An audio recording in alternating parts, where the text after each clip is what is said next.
কি কি ধরনের গুনাহে লিপ্ত হলে আল্লাহ ওই ব্যক্তির দিকে মুখ ফিরিয়ে নেন, ওই ব্যক্তির দিক থেকে মুখ ফিরিয়ে নেন। ভাইরা আমার, নবী করিম সাল্লাল্লাহু আলাইহি ওয়াসাল্লাম একটি প্রসিদ্ধ হাদিস আছে, তিনি বলেছেন সালাসাতুন লা ইয়াকাল্লিমুহুমুল্লাহু ওয়া লা ইউযাক্কিহিম ওয়া লা ইয়ানজুরু ইলাইহিম ওয়া লাহুম আযাবুন আলীম। তিন শ্রেণী মানুষ আছে, তাদের জন্য চারটা শাস্তি হবে। কয়টা শাস্তি হবে? চারটা। কয় শ্রেণী মানুষের জন্য?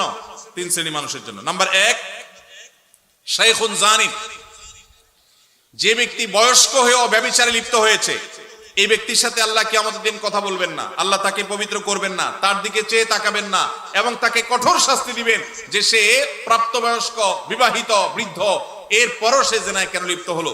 নাম্বার 2, ওয়া মালিকুন কাযযাব, যেই রাজা, যেই শাসক প্রজাদের সাথে মিথ্যা কথা বলে, প্রতারণা করে, ডাহা ডাহা মিথ্যা কথা বলে, এরকম বাদশাহ, এরকম রাজা, এরকম শাসক, তাদেরকে নবী সাল্লাল্লাহু আলাইহি ওয়াসাল্লাম বলেছেন কিয়ামতের দিন আল্লাহ তাদের সাথে কথা বলবেন না, তাদের গুনাহগুলোকে মাফ করবেন না, পবিত্র করবেন না, এবং আল্লাহ তাদের দিকে তাকাবেন না, চেয়ে দেখবেন না, এবং তাদের জন্য কঠোর শাস্তি রয়েছে। আর 3 নম্বর হলো ওয়াইলুন মুস্তাকবির, যেই গরিব পরিবার, মানুষটা গরিব আবার অহংকার করে, তো এই ব্যক্তিকেও আল্লাহ রাব্বুল আলামিন কিয়ামতের ময়দানে এই শাস্তিগুলো দিবেন।